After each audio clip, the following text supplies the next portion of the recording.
Is the final spring start before opening day when we're allowed to panic about velocity? Because Reynaldo López did not look great yesterday. Let's talk about it.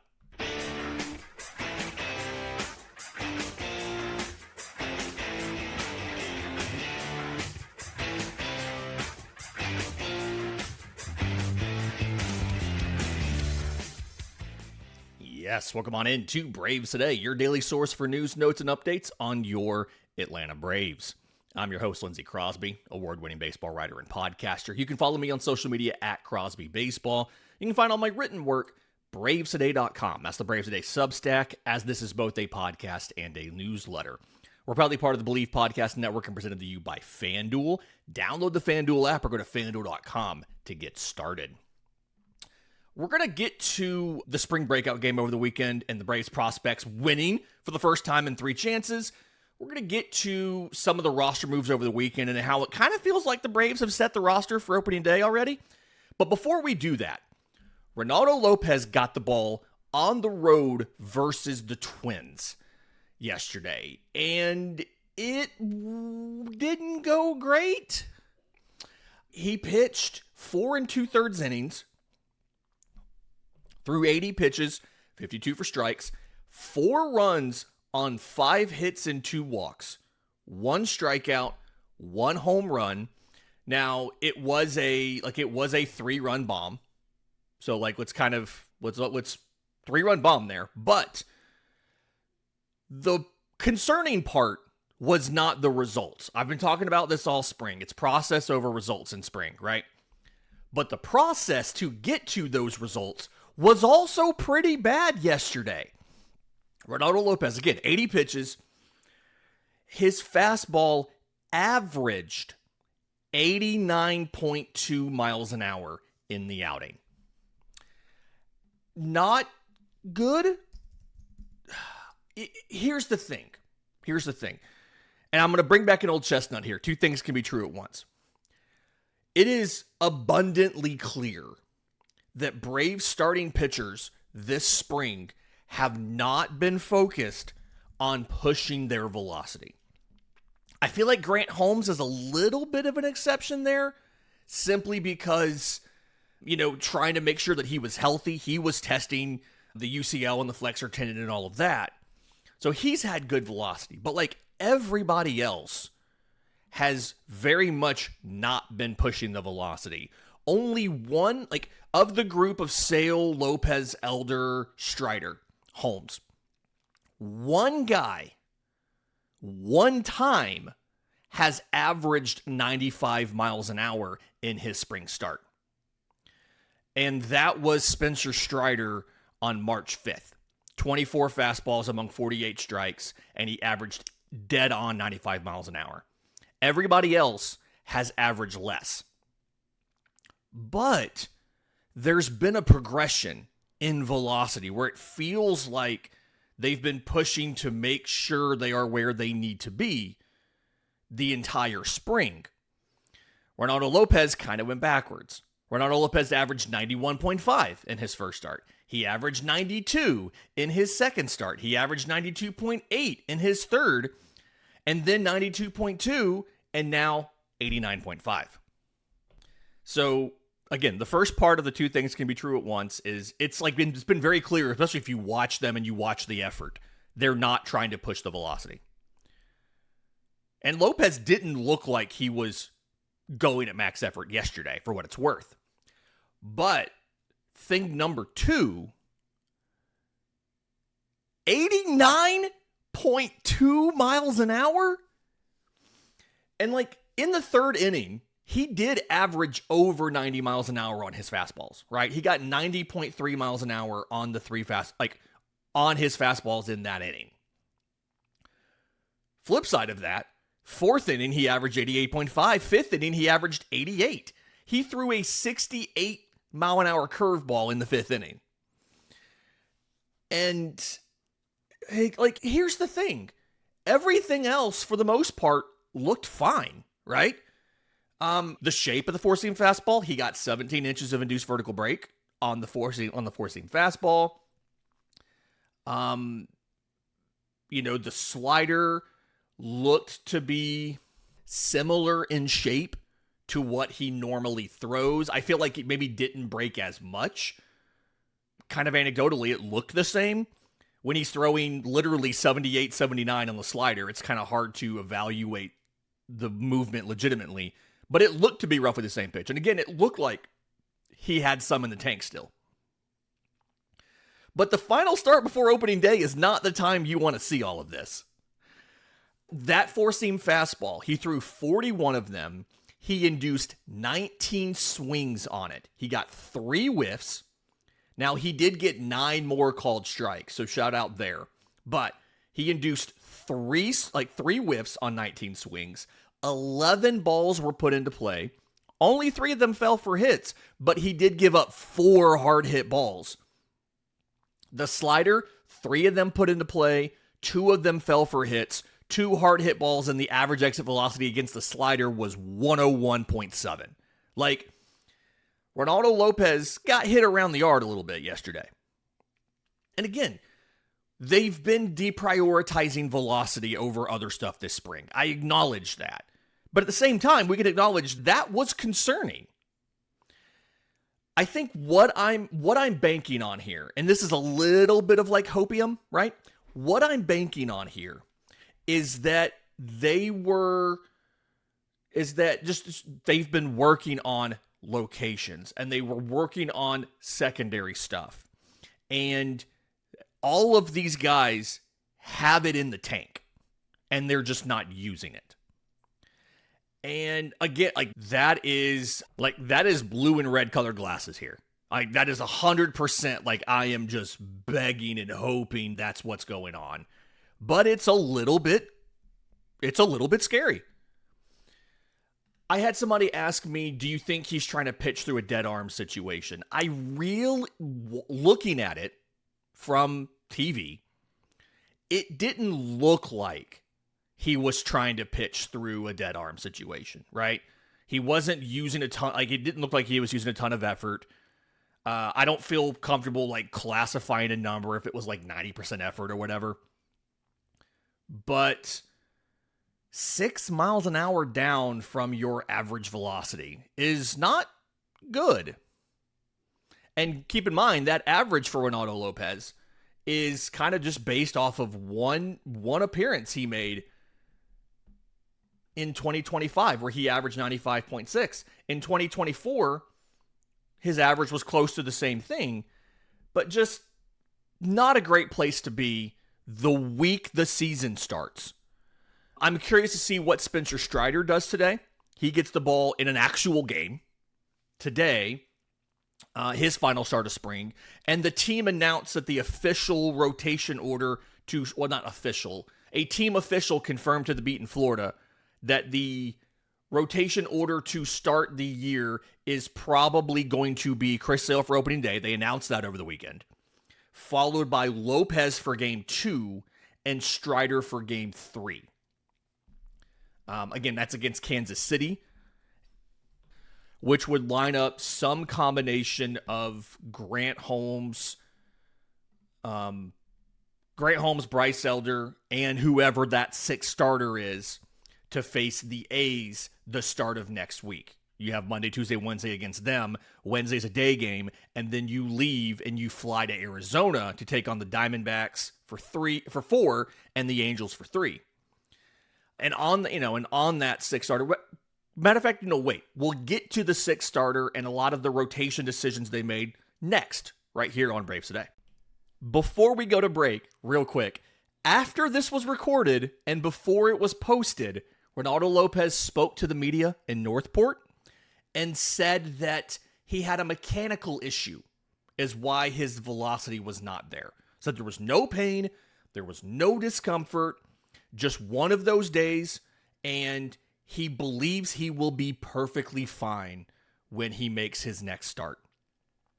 Still a little odd, but I just wanted to update the show with what we actually heard from him about this issue. But first, today's episode is brought to you by our friends at IQ Bar. This is our exclusive snack, hydration, and coffee sponsor. It's IQ Bar protein bars, IQ Mix hydration mixes, IQ Joe mushroom infused coffees. It's the delicious, low sugar brain and body fuel you need to win your day. They sent me this lovely sampler pack. It's got 9 IQ bars, 8 IQ Mix sticks, and 4 IQ Joes. They actually sent me 2. This is the one that we have not already devoured. We devoured the first one. The flavors in this are tons of fun, right? Hydration mixes, there was things like blueberry pomegranate, right? There was a blood orange one. The bars were everything from like mint chocolate chip to, I think there was like a matcha chai or something. Like tons of really innovative and interesting and good flavors. My wife enjoyed the vanilla spice coffee, for instance, right? And right now, IQ Bar is offering Braves Today listeners 20% off of all of their products, including the Ultimate Sampler Pack, plus free shipping. To get 20% off, text MLB to 64000. That's MLB to 64000. That's MLB to 64000. Message and data rates may apply. See terms for details. Welcome back to Braves Today. Lindsay Crosby. The Braves have seemingly set the roster. I kind of touched on the rotation to start the year a minute ago, forgetting the order I was doing all these segments in. So we have the 5 starters, right? And again, we don't know the exact order of 4 and 5, but it's likely going to be Sale, Lopez, Strider, Holmes, and Elder. Okay? And then after that, you've got to figure out the 6th starter. We did get the official report that Didier Fuentes is making the roster. He's now, according to what they told Mark Bowman of MLB.com, he's going to be a long reliever to start the season. He's going to be in the pen for that stretch of 13 games in 13 days. And then he's going to go to Gwinnett to work as a starter.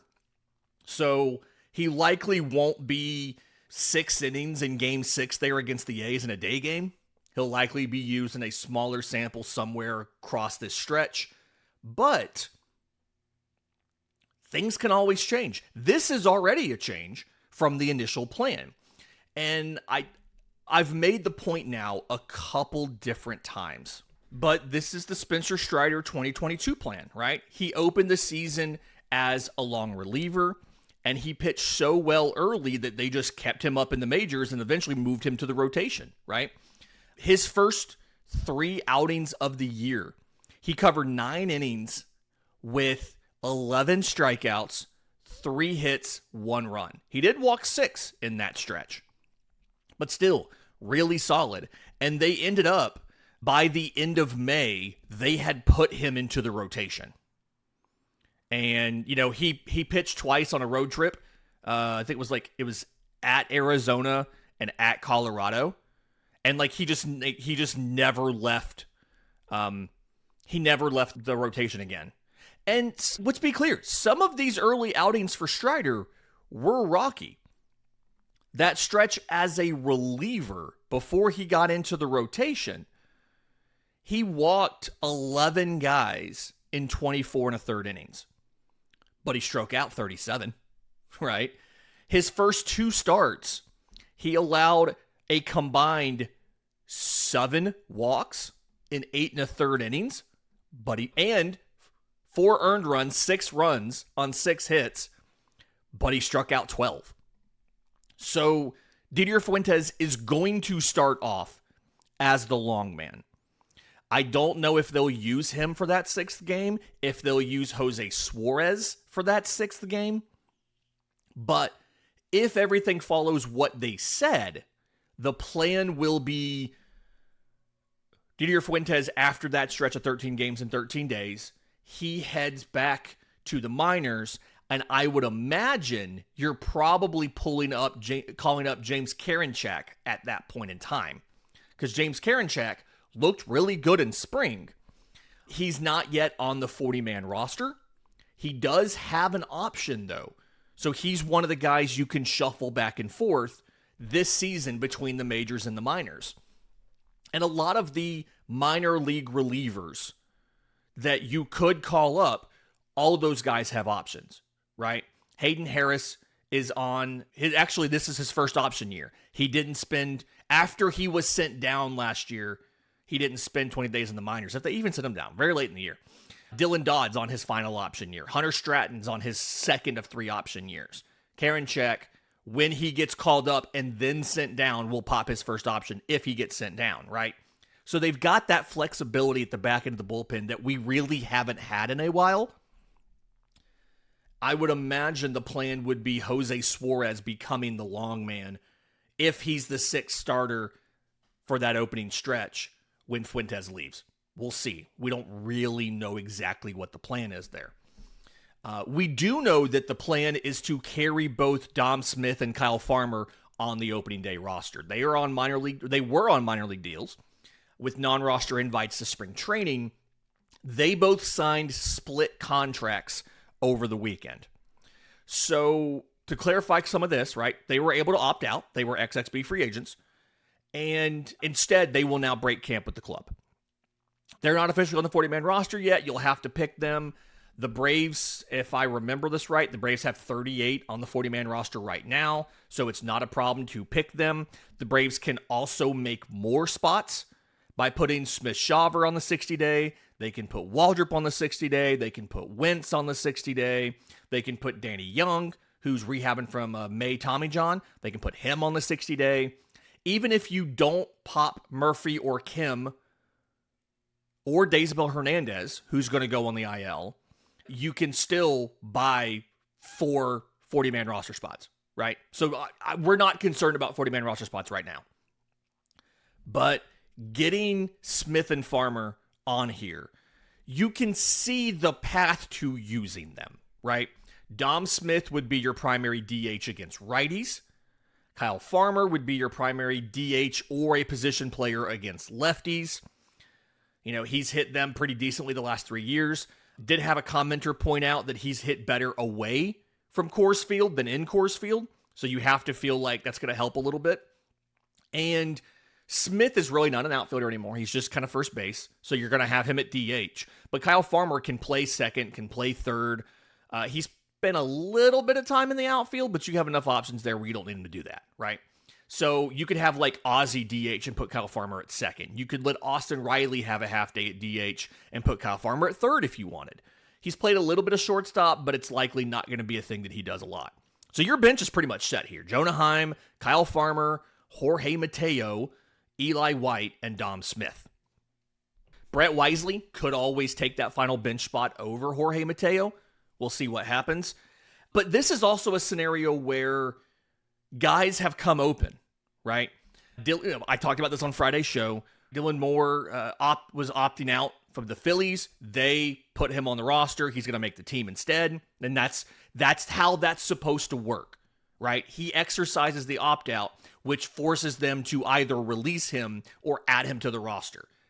We don't know if they were going to carry him on the roster or not, but he forced their hand and they decided to do it so they wouldn't lose him, right? Austin Slater was released by the Tigers. Mike Tauchman of the Mets, he has a small meniscus tear. He's going on the injured list. He's going to have surgery. So, in all likelihood, these are the guys the Braves are keeping. But the Braves did sign them to split contracts. And so what this means, we've seen a couple of those in the last year or two. What a split contract means, in essence, is it designates this is your salary in the majors, this is your salary in the minors. And your minor league salary, clearly, it's going to be more not only than the minor league minimum. Guys on the 40-man get paid more in the minors. It's going to be more than that 40-man minimum. The idea behind doing this for Atlanta, those guys don't have options, right? You can't just send them down. Now, it's possible. Oh, correction. Let me back up. You can't just option them down. You have to put them on waivers. You have to designate them for assignment and then wait for waivers to run before having the ability to outright them to the minors. Both of them have enough service time to reject the minor league assignment and go to free agency. So if you are designated for assignment and you're not claimed on waivers, the team has the option to either release you or just outright you to AAA, which is they just assign you to the AAA roster. But because these guys all have more than 6 years of Major League experience, of Major League service time, they can choose to reject the assignment and go to free agency. The idea behind signing them to the split contract is they will get more by going to the minors with Atlanta than they would get signing with somebody else on a minor league deal. So if they're not claimed off waivers, if nobody else in the league wants them, either a cash considerations trade after they're DFA'd or a waiver claim, then it's in their best financial interest to not refuse the assignment and go to Gwinnett, because they'll make more money there than they would make if they signed a minor league deal with the Brewers or something. Now, we don't know if they'll go. There is a possibility, and it's unlikely, there is a possibility that they've signed what's called advance consent. And that is, in essence, where a player puts into writing that if they are outrighted to the minors, they are going to accept the assignment and go. In essence, they've already told the Braves in writing that they're not going to exercise the ability to reject it and go to free agency. I had questions about when David Fletcher, 2 years ago, when David Fletcher was sent down to the minors and he didn't reject the assignment, keep his guaranteed contract and go to free agency. These guys wouldn't keep their contracts. Split contracts aren't guaranteed. I had questions. I was like, how was he able to just, why did he not just reject this and go sign with somebody else? And so I reached out to Justin Toscano, the AJC, and he asked the team, and it turns out David Fletcher had signed advance consent, saying he would agree to go to the minors if he were outrighted off the roster.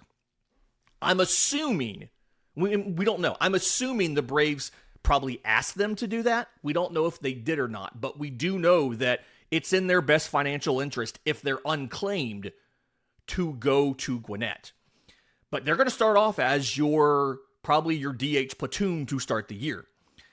The other bit of news we got for the roster over the weekend is Martín Pérez was told he is not making the team, but he also agreed to stay with the organization. He said that he would not opt out of the deal. He would report to AAA Gwinnett, and so he's going to remain with the organization. So actually down there now in Gwinnett, you're going to have a couple different major league veterans who have a ton of starts between them to kind of work as mentors and emergency depth, right? Carlos Carrasco is going to be down there. He's 39. You're going to have Martín Pérez down there. He's 35.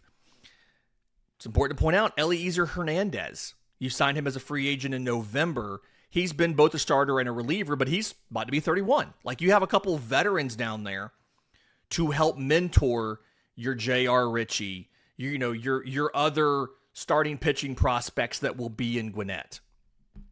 So I like the idea. I'm thinking about how Drake Baldwin talked about how Sandy León helped him, about how being in Gwinnett with Sandy León helped him get a lot better rapidly as a catcher. I'm thinking about that when I think about Carrasco and Perez being in AAA for the Braves, and how if it's an absolute emergency situation, you could call one of them up to make a start. I don't want to. I hope we never get to the point where we have to start Carlos Carrasco in a major league game, but knowing that you have that break glass in case of absolute emergency option makes you feel a little bit better about if you lose a major league guy for you have to skip a start or something, right? He goes on a 15-day, something like that. You feel a little better about that, right? About having somebody who could replace him if he's on the short-term IL stint. In just a minute, the Braves prospects won a spring breakout game for the first time in 3 chances. Let's talk about what happened, what I noticed from that. We'll do that next, right here on Braves Today. But first, today's episode is brought to you by our friends at Grand Slam Getaways. If you've ever dreamt of going on the ultimate baseball road trip, this one's for you. Grand Slam Getaways offers bucket list baseball bus trips designed for fans who love the game and want to travel in style. All these trips depart from Atlanta. You get field level tickets 3-star hotels, daily breakfast, and a full slate of ballparks and other activities. Each trip includes at least 2 Braves road games, plus appearances by former MLB players, giveaways, and fun side trips to places like the Louisville Slugger Museum, the Bull Durham filming locations, and more. Whether you're retired, a baseball nut, or just looking for a parent-child summer adventure, this is a stress-free way to hit the road with fellow fans. There are 3 trips to choose from: May to Florida, June to the Midwest, July to the Northeast, all timed to match up with multiple Braves road games. So reserve your spot now with a small deposit. Go to grandslam-getaways.com to make this summer a grand slam. Check it out now, grandslam-getaways.com, and let the baseball adventure begin. Final segment of Braves Today, Lindsay Crosby. Let's talk about the Braves prospects and what they did on... And here's the thing to know about this spring breakout game versus the Yankees is the Braves are already, and we've talked about this ad nauseum at this point, the Braves are already considered to not have a great farm system. I will say, for not having a great farm system, they looked pretty good on Saturday. But like when you look at the Rookie of the Year odds, Braves Today sponsor FanDuel, there's 28 players listed as having odds for NL Rookie of the Year. There is exactly 1 Brave, and it's Didier Fuentes, and he's not PPI eligible. J.R. Ritchie is. He doesn't have odds here because he's in the minors. And they don't think he'll come up soon enough to impact the race, because there's other guys in here who are in the minors who have odds. Ryan Waldschmidt of the Arizona Diamondbacks. He's an outfielder, right? Jet Williams, the shortstop and center fielder of the Brewers, who they got in the Freddie Peralta deal. Like all those, there's Harry Ford, the catcher for the Nationals they got from the Mariners in the offseason. There's plenty of guys in the minors who are on the odds, and none of them are Braves. They just don't think the Brave system is very good, but they looked pretty decent when they beat the Yankees 8-3. And the really big thing here, right? Let's talk about where like the offense did the stuff, and then we'll talk about the pitching for most of this. The 4th inning, it was like tied 2-2. The 4th inning is where Atlanta really kind of broke it open.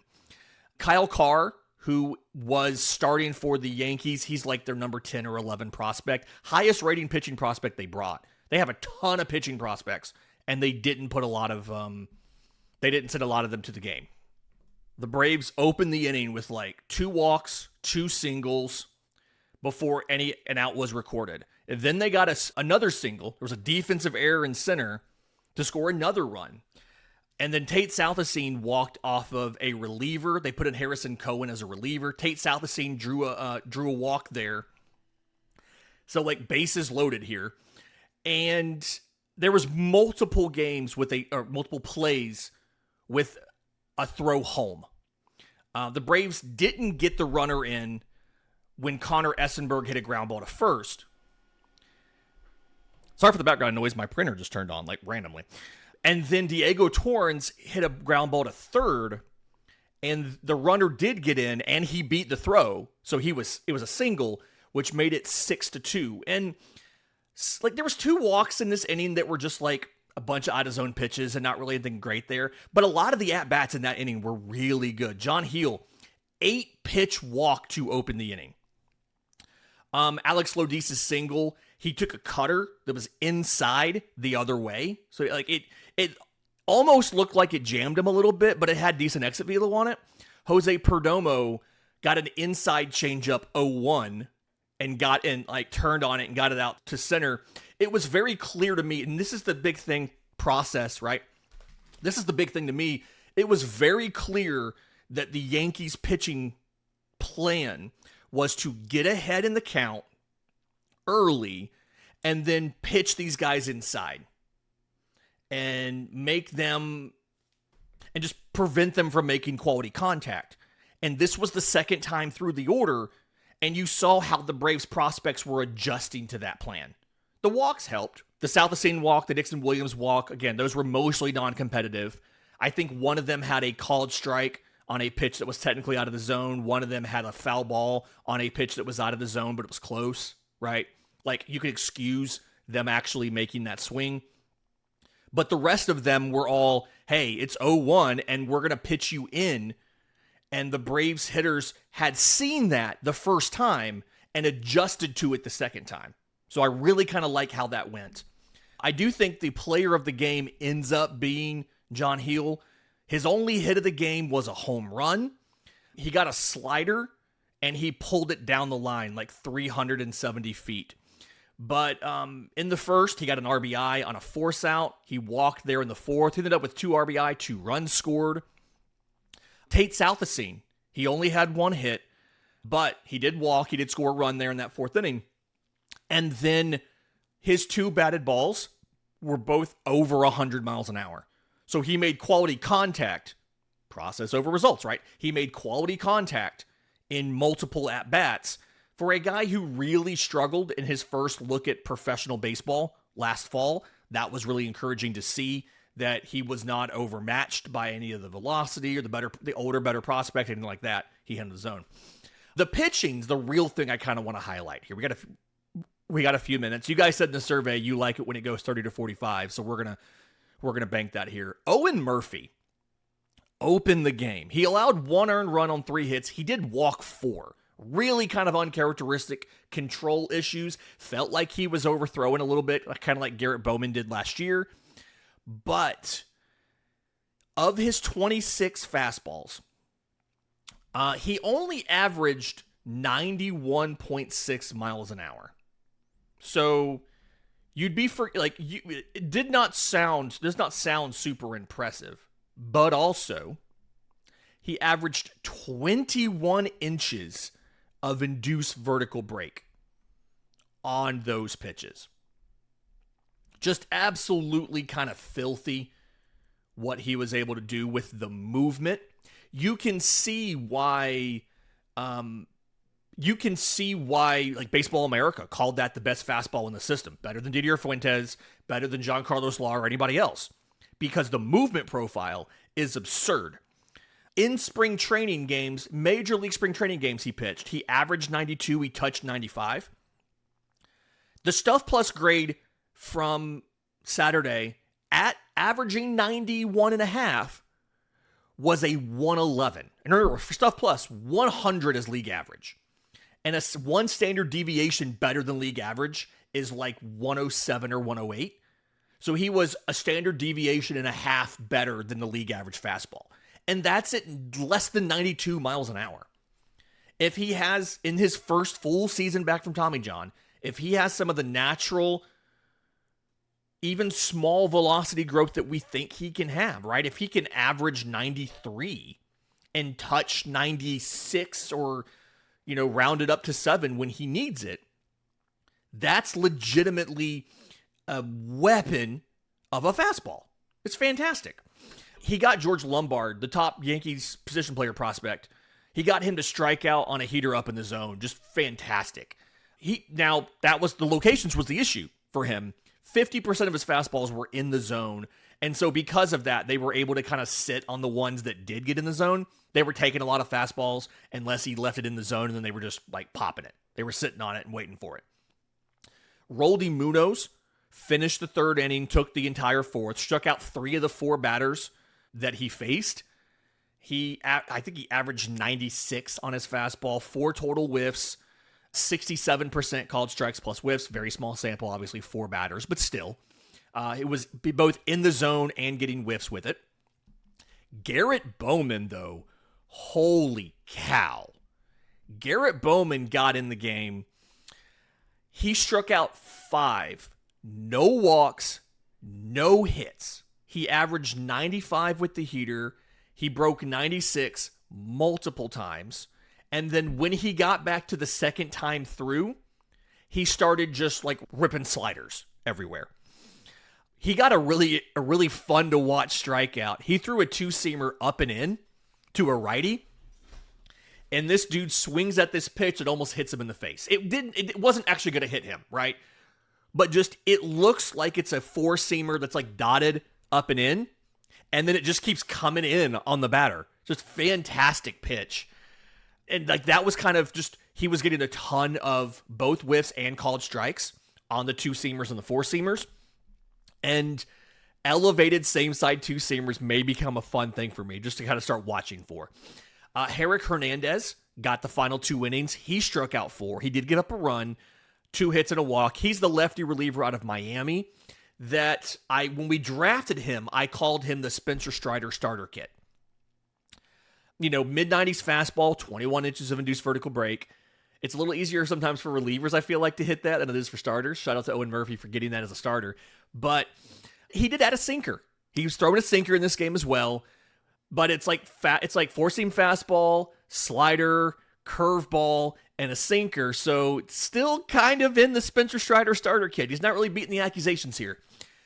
But I think the big takeaway for me was just Hernandez being more in the zone could help him rise rapidly as a relief prospect if they choose to use him as a relief prospect. When I asked AA about this back in December, from the context of using starting pitching prospects in relief at the major league level, he said that whenever possible, they like to keep them in the rotation, even if they know they are starters.